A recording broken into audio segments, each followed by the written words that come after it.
우리 하나님의 말씀 보도록 하겠습니다. 하나님의 말씀은 역대상 9장입니다. 역대상 9장 1절에서부터 9절까지 보도록 하겠습니다. 역대상 9장 1절에서부터 9절까지 보도록 하겠습니다. 우리 찾으셨으면은 한 절씩 교독하도록 하겠습니다. 온 이스라엘이 그 계보대로 계수되어 그들은 이스라엘 왕조실록에 기록되니라. 유다가 범죄함으로 말미암아 바벨론으로 사로잡혀 갔더니 그들의 그 땅 안에 있는 성읍에 처음으로 거주한 사람들은 제사장들과 레위 사람들과 느디님 사람들이라. 유다 자손과 베냐민 자손과 에브라임과 므낫세 자손 중에서 예루살렘에 거주한 자는 유다의 아들 베레스의 자손 중에 우대이니 그는 암미우스의 아들이요 오므리의 손자요 이므리의 증손이요 바니의 현손이며 실롯 사람 중에서는 맏아들 이사야와 그의 아들들이요 세라 자손 중에서는 여우엘과 그 형제 690명이요 베냐민 자손 중에서는 하수누아의 증손 호다위아의 손자 무술람의 아들 살루요 여로밤의 아들 미그리의 손자 우시의 아들 엘라요 이브니야의 증손 루엘의 손자 스바다의 아들 함께 읽겠습니다. 또 그의 형제들이라 그들의 계보대로 계수하면 956명이니 다 종족의 가문의 우두머리들이더라. 아멘. 오늘 본문의 말씀을 가지고 하나님과의 관계 회복이라는 주제로 함께 말씀을 나누도록 하겠습니다. 우리 옆 사람과 인사하도록 하겠습니다. 사랑하고 축복합니다. 네, 너무나도 잘 오셨습니다.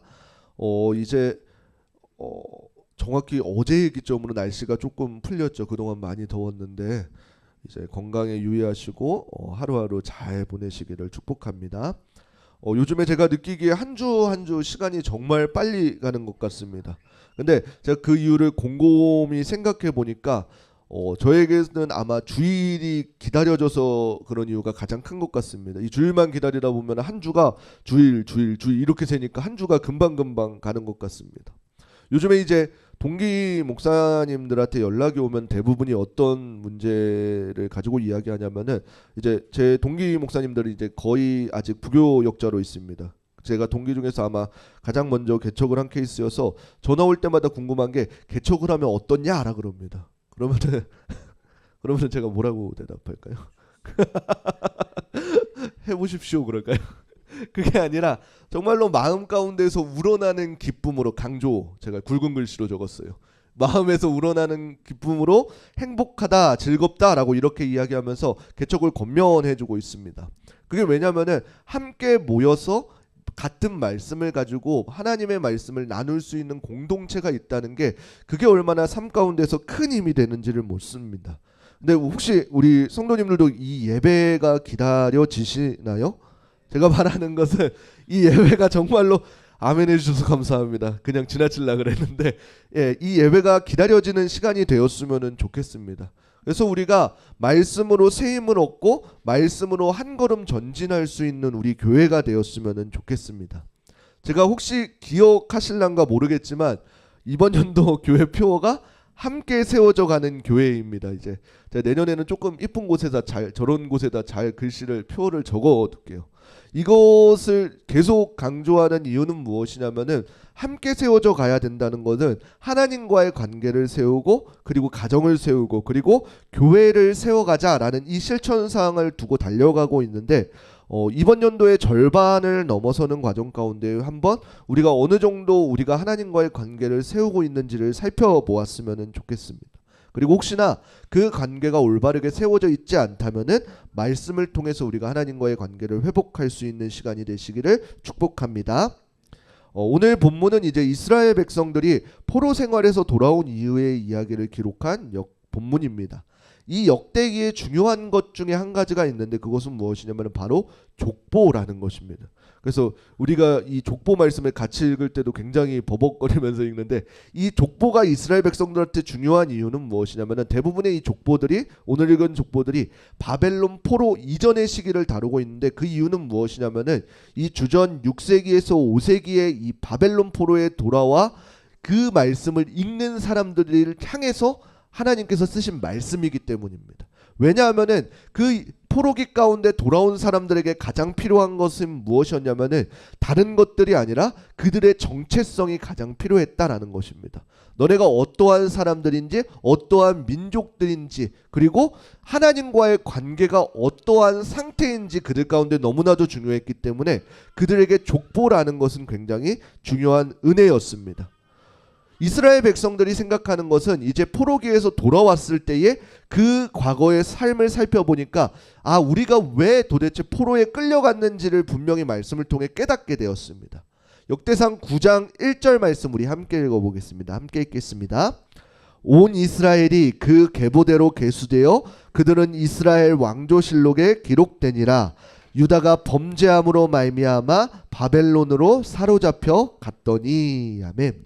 그들은 자신이 바벨론 포로로 잡혀간 이유가 바로 자신들의 범죄함인 줄을 알았습니다.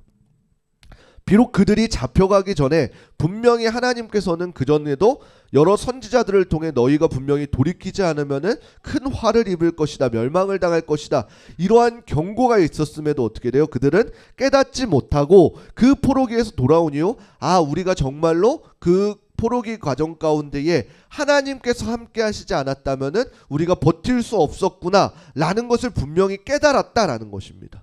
그런데 이것을 깨닫고 난 이후 이스라엘 백성들이 다시금 돌아왔을 때에 그들이 한 행동에 대해서 오늘은 주목하려고 합니다. 그런데 우리가 여기서 한 가지 의문이 드는 것은 왜 하나님께서는 하나님의 사랑하는 백성들한테 고난을 주실까라는 질문입니다. 아마 이 질문을 한 번씩 우리는 해보셨을 것입니다. 그리고 이것을 가지고 교회에 질문을 하게 되면 교회에서 내리는 결론은 무엇인가요? 고난은 우리에게 축복입니다 라고 이렇게 이야기 나옵니다. 그러면은 이 안에 담겨져 있는 뜻을 제대로 알지 못하면은 그 고난 가운데 있는 사람은 굉장히 상처를 받게 되어질 것입니다.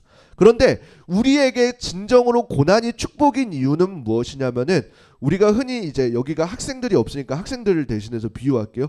우리가 자녀들이나 이런 사람들이 이제 시험을 보게 됩니다. 학교 시험을 보게 됩니다. 그리고 요즘에 이제 저학년들, 중학생들은 아마 시험이 없을 거예요. 그래서 이것을 보면은 조금 극명하게 나타납니다.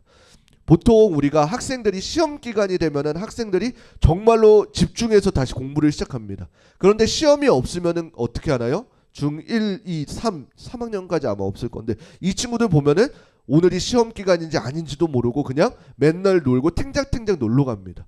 왜 그들에게 시험이 필요하냐라고 한다면은 정말로 공부 안 하는 친구들이라도 시험 기간이라 그러면 어떻게 돼요? 한 번쯤은 돌아본다라는 것입니다. 하나님께서 아마 우리 가운데 고난을 주시는 이유 중에 큰 이유는 무엇이냐라고 한다면은 우리 중심에 있는 게 무엇인지를 계속해서 기억하게 하시려고 하시는 방법일 수도 있을 것 같습니다. 왜냐하면은 우리도 마찬가지로 우리의 삶에 승승장구에 나아가다 보면 어떻게 돼요? 어느 순간 이것이 내가 한 것 같은, 내가 채워진 것 같은 이런 모습으로 당당해질 때가 있습니다. 그러다가 우리에게 어떠한 큰 어려움이 막히게 되어지면 어떻게 돼요? 우리는 그것에 멈춰서서 다시금 우리의 삶을 돌아보게 되어져 있다라는 것입니다. 그리고 그것을 돌아보고 어떻게 돼요? 만약 이러한 고난이 우리의 연약함, 잘못 때문이라면 우리는 어떻게 해야 되는 것이요? 그 즉시 돌이키고 회개함으로 나가는 것이요.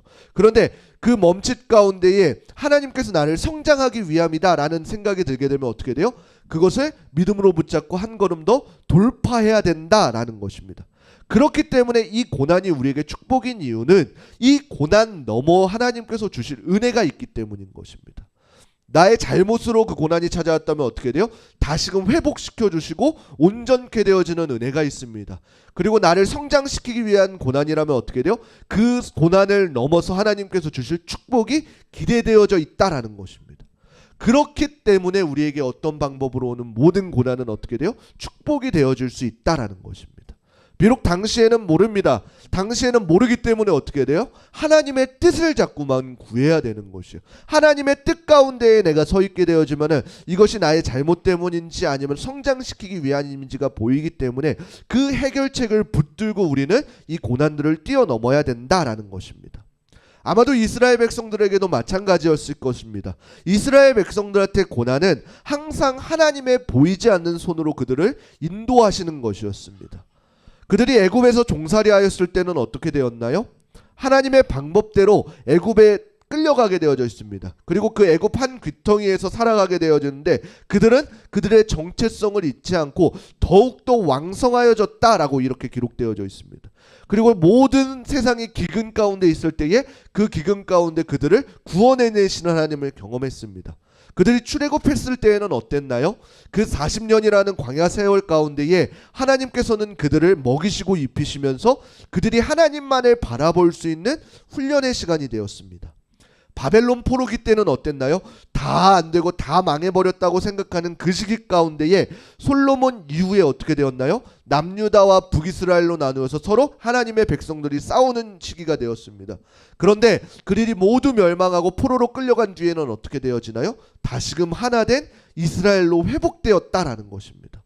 그 모든 고난 가운데 이스라엘 백성들과 함께 하셨던 것은 무엇이냐면은 하나님의 보이지 않는 손이 그들을 인도하시면서 하나님의 말씀의 방향대로 이미 말씀하시고 그 성취하시는 과정대로 그들을 만지셨다라는 것입니다. 저의 삶도 살펴보니 그러하였습니다. 제가 좌절하고 절망하였을 때 그 당시에는 알지 못했을지라도 어떻게 돼요? 지금 지나고 뒤를 돌아보니까 아, 그때 하나님께서 나를 이렇게 하시려고 나를 인도하셨구나 라는 이러한 믿음 가운데 놓여지게 되어져 있다라는 것입니다. 그러면은 제가 앞으로의 어떠한 시련과 고난이 나타났을 때 저는 어떻게 할까요? 그동안 나와 함께 하셨던 하나님이 이 고난 너머에서도 함께 하실 거야 라는 이 믿음을 갖고 한 걸음 더 나아갈 수 있는 힘이 생긴다라는 것입니다. 바벨론 포로기에도 마찬가지로 이 분명히 고난이라는 것이 있지만 이 모든 시간들은 결코 갑자기 일어난 것이 아니다라는 것입니다. 이미 하나님께서 말씀하시고 그 말씀을 성취해 나가는 과정입니다. 오늘날 살아가는 저와 여러분들은 어떤가요? 예수님께서 승천하셔서 다시 오시겠다 라고 하는 그 시간까지 우리도 마찬가지로 하나님의 그 중간의 삶을 살아가고 있는 것입니다. 그리고 끝내 예수님께서 다시 올 때 어떻게 돼요? 하나님의 놀라운 심판이 놓여지게 되어져 있다라는 것입니다. 혹은 이 심판을 가지고도 두려워하시는 분들이 계실 것입니다. 이 심판이라는 것은 어찌 보면은 양면성이 있는 것입니다. 오늘 하루를 하나님의 말씀을 붙잡고 살아가고자 힘겨운 삶을 살아가고자 하는 그런 사람들에게 심판은 어떻게 되는 것인가요? 아마도 다시 오실 그 간절히 갈망하고 있는 심판일 것입니다. 왜냐?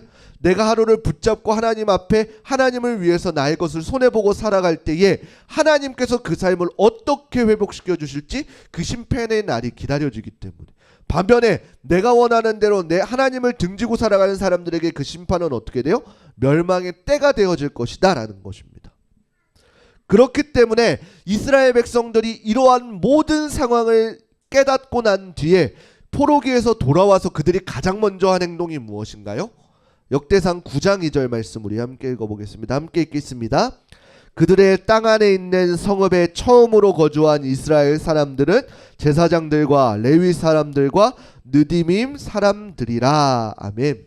그 철저한 그 바벨론 포로기 가운데 있었던 그 이스라엘 백성들이 귀환하면서 가장 먼저 한 것은 무엇이냐면은 그 포로기에서 돌아와서 우리 땅에 가장 먼저 거주할 사람들을 이렇게 추렸습니다. 그 사람들이 누구냐라고 한다면은 제사장들, 레위인, 느디밈 사람들이다 라는 것입니다. 이것을 뜻하는 바는 무엇인가요? 이스라엘 백성들이 다시금 성전 중심으로 이스라엘을 재건하겠다라고 하는 것입니다.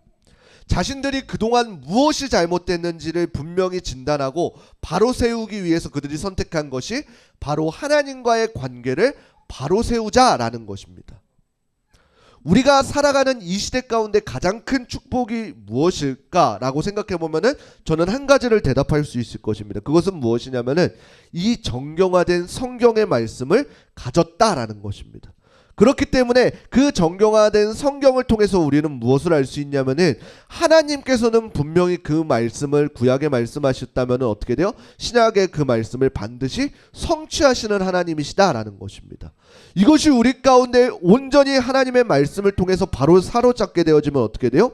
성경을 통해서 우리에게 말씀하시는 그 하나님의 뜻을 발견하려고 노력하게 되어진다라고 합니다. 그리고 그 말씀들이 어떻게 성취되어지는지를 말씀을 통해서 이미 알고 우리는 어떻게 돼요? 우리의 삶에 그것을 적용하게 되어지는 것입니다. 그것을 성경적 표현으로 무엇이라고 이야기하나요? 바로 말씀에 순종하는 것입니다. 그래서 오늘날 우리의 삶을 이야기한다라고 한다면은 그 하나님의 말씀대로 순종하는 것이 아마도 오늘날 우리가 싸워가는 믿음의 여정일 것입니다. 창세기에 아담과 하와에게 하나님께서는 동산의 모든 피조물들을 허락하셨습니다. 그러나 한 가지 허락하시지 않은 것은 무엇이냐면은 동산 중앙에 있는 선악을 알게 하는 나무의 열매만큼은 먹지 말라라고 이렇게 이야기하십니다. 그리고 그것을 먹게 되면 어떻게 된다라고 하냐면은 정령 죽을 것이다 라고 이렇게 분명히 말씀하십니다. 그러나 아담과 하와가 선택한 것은 무엇인가요? 그 하나님의 말씀에 불순종함으로 그 열매를 먹게 되어집니다. 그리고 하나님께서는 그들에게 어떠한 징벌을 내리게 되어지시나요? 정령 죽으리라 라고 하는 그 하나님과의 관계가 철저하게 끊어져 버리는 영적인 죽음을 경험하게 되어집니다. 그리고 그로 인해서 어떠한 일들이 펼쳐지게 되어지나요? 모든 인류가 아담의 불순종으로 인해서 죄라는 것이 우리 가운데 들어오게 되었다라는 것입니다. 그리고 그 죄가 언제까지요? 오늘날까지도 우리에게 영적인 죽음의 상태에 이르게 합니다. 그래서 우리가 우리의 몸을 잃고 그냥 살아가다 보면 어떻게 돼요? 내가 어떠한 잘못을 저지르고 잘못을 안 저지르고 이러한 선행의 문제와 상관없이 예수 그리스도를 알지 못하는 모든 상태를 뭐라고 이야기하냐면은 영적인 죽음의 상태, 죄인의 상태 이렇게 이야기하고 있습니다. 그리고 그 영적인 죽음의 상태의 종착역은 어디인가요? 바로 사망, 지옥일 수밖에 없게 되어져 있습니다. 그런데 이러한 모습에 마음 아파하신 요한복음 3장 16절 말씀에 하나님이 세상을 이처럼 사랑하사 독생자를 주셨으니 이는 그를 믿는 자마다 멸망하지 않고 영생을 얻게 하려 하심이라 라고 말씀하신 그 하나님께서 그 아들 독생자 예수 그리스도를 우리에게 주어주시는 그 큰 은혜가 주어진 것입니다. 그래서 어떠한 일을 맺게 되어지냐면은 요한일서 2장 1절과 2절 우리 함께 읽어보겠습니다. 함께 읽겠습니다.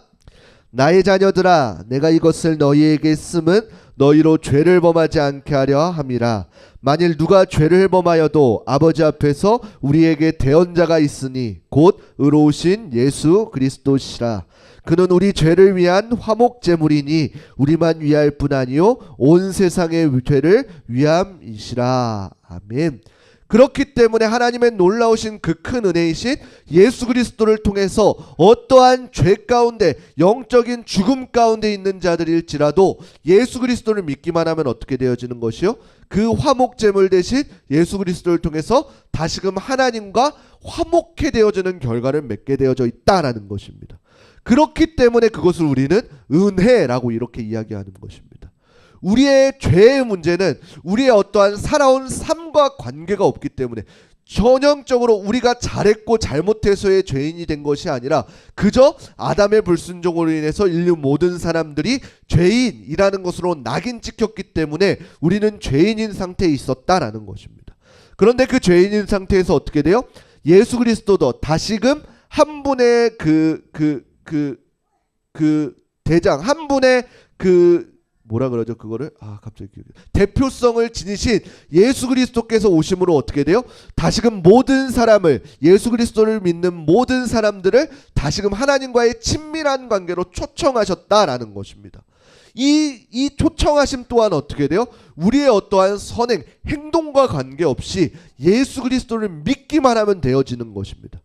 그렇기 때문에 그 말씀에 순종하는 자들에게 주시는 하나님의 은혜인 것입니다. 요한복음 14장 6절에 보게 되어지면 예수님께서 내가 곧 길이요 진리요 생명이니 나로 말미암지 않고서는 아버지께로 올 자가 없느니라 라고 이렇게 말씀하시고 계십니다.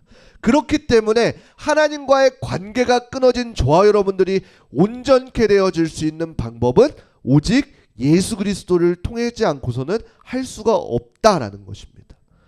저는 우리 흐르는 교회가 하나님과의 관계가 있어서 친밀한 관계를 맺어가는 교회가 되기를 소망합니다.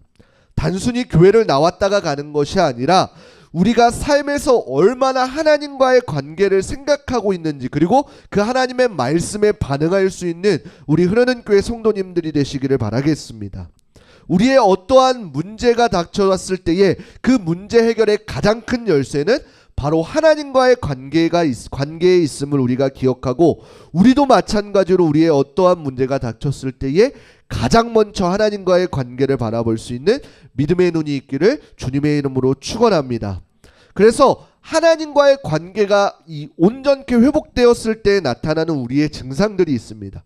첫 번째는 무엇이냐면은 얼굴이 편안해집니다. 우리 옆 사람을 한번 보도록 하겠습니다. 얼굴이 편안해 보이십니까? 네. 비록 우리의 삶은 어떻게 변하지 않을 수도 있습니다. 왜냐하면은 그 우리의 삶이라는 이 나그네적인 삶 가운데에서는 하나님께서 우리에게 맡겨주신 그 달란트대로 살아갈 수밖에 없습니다. 그리고 그 달란트 안에서 우리는 어떻게 돼요? 우리에게 맡겨주신 것에 대해서 최선의 삶을 살아가는 것입니다. 우리의 삶은 단순히 주어진 환경을 넘어서 하나님의 큰 뜻이 있기 때문에 우리는 그 뜻에 순종할 수 있어야 되는 것입니다. 그렇기 때문에 이 큰 뜻을 발견한 사람들은 우리의 상황과 상관없이 우리 마음 가운데 하나님께서 주시는 평안함이 있기 때문에 그 얼굴이 편해지는 것입니다. 두 번째는 무엇이냐면은 우리의 삶이 회복되어진다라는 것입니다. 하나님과 우리의 무너진 관계를 회복되게 되어지면 우리는 하나님의 말씀을 따를 수밖에 없습니다. 이것은 단순히 억압되어진 따름이 아니라 우리에게 주신 그 은혜를 발견하여서 자발적인 종의 모습을 갖게 되어집니다. 그렇기 때문에 하나님의 말씀에 순종하다 보면 어떻게 돼요? 우리의 주어진 상황과 상관없이 그 삶은 온전케 회복되어질 수밖에 없다라는 것입니다. 제가 예전에 이제 많은 성도님들이 찾아와서 이제 상담을 하다 보면 학생들이나 이제 권사님들이나 장로님들이나 이렇게 상담을 하게 되어 오면은 이제 각양각색의 문제들을 가지고 찾아옵니다. 제가 상상할 수 없는 각양각색의 문제들을 들고 찾아오시는데 제가 드릴 수 있는 그 해답은 결국에 하나입니다. 이제 여러 이야기를 듣고 결국에는 어떻게 돼요? 하나님의 말씀 가운데에서 성경 가운데에서 그 답을 찾아줄 수밖에 없는 것입니다. 왜요? 결국에는 그 말씀 가운데 해답이 있음을 저는 믿기 때문입니다. 그래서 그 하나님과의 관계를 온전히 세워가다 보면 어떻게 돼요? 그 삶이 회복되어지는 것을 우리가 보게 되어진다라는 것입니다. 마지막으로는 어떻게 되어지나요? 새로운 사역을 감당할 힘이 생긴다라는 것입니다. 우리가 너무나도 지쳐서 아무것도 할 수 없을 것 같았을 때에 그런데도 불구하고 어떻게 돼요? 하나님과의 관계가 다시금 회복되어지면 어떻게 돼요? 하나님께서 그동안 보여주신 우리의 비전이 있기 때문에 다시금 일어날 힘이 생기게 되어진다라는 것입니다. 아마도 이것이 하나님과의 관계 회복의 키포인트가 되어질 것입니다. 우리는 날마다 이 죄 많은 삶을 세상을 살아가기 때문에 무너질 수 있습니다. 아니 무너질 수밖에 없습니다. 그러나 우리는 날마다 우리와 함께 계시는 하나님으로 말미암아 새 힘을 얻고 일어나게 되어지는 것입니다. 그래서 상처를 받지 않는다라고 한다면 사실 거짓말일 것입니다. 그러나 그리스도인들에게 하나님께서 주시는 축복은 무엇이냐면은 다시금 회복할 수 있는 그 회복 능력을 허락해 주시는 것입니다. 누군가에게 상처받고 나서 어떻게 돼요? 하나님께 하소연하고 하나님께서 주시는 새 힘으로 다시금 회복되어서 나아가는 것입니다. 저는 우리 흐르는 교회 성도님들이 날마다 하나님과의 이 친밀한 관계 속에서 우리의 삶 가운데에 승리할 수 있는 성도님들이 되시기를 축복합니다. 그래서 이 성경에서 이야기하는 이 승리 말고는 우리의 삶을 이야기할 방법이 사실 없습니다. 왜냐하면 우리의 삶 가운데 잘 살아내십시오 이런 것은 너무나도 추상적입니다. 그러나 우리의 삶 가운데에 어떠한 마귀가 틈탈지라도 어떠한 어려움이 틈탈지라도 우리는 어떻게 돼요? 우리보다 앞서 승리하신 그 예수 그리스도를 붙잡고 우리 하루의 삶을 승리해 나아가야 된다라는 것입니다. 저는 우리 성도님들 가운데 이러한 승리의 은혜가 있기를 축복합니다. 요즘 제가 고민하고 있는 부분이 바로 이 교회에 대한 방향성에 있습니다. 우리가 한 주 한 주 모여서 이렇게 예배하는 공동체 너무나도 좋습니다. 그런데 단순히 이 예배하는 공동체뿐만 아니라 이 예배를 넘어서 우리의 삶 가운데에서도 우리의 예배가 이어지는 교회가 되었으면 좋겠습니다. 그렇기 때문에 그러기 위해서는 우리 한 사람 한 사람이 하나님께 받은 은혜가 있어야 됩니다. 그리고 그 받은 은혜를 기억하고 하나님께서 주시는 마음을 함께 공유하면서 나아가는 것입니다. 나 혼자만 누리는 은혜, 나 혼자만 경험하는 은혜가 아니라 내가 받은 은혜를 공유하면서 내가 받은 은혜를 흘려보내줄 수 있는, 그래서 그럼을 통해서 우리가 하나님과의 관계를 온전히 세워가고 그리고 그 받은 은혜들을 가정에서 흘려보내주고 그리고 더불어서 우리 흐르는 교회가 이렇게 함께 세워져가는 귀한 공동체가 되었으면 좋겠습니다. 그러한 삶이 하루하루가 쌓이게 되어서 어떻게 돼요? 우리에게 가장 중요했던 그 하나님과의 관계를 세워갈 수 있는, 우리의 모든 것에서 시작이고 다시금 끝이 되어지는 그 하나님과의 관계를 주목할 수 있는 우리 귀하고 복된 흐르는 교회 성도님들 되시기를 주님의 이름으로 축원합니다.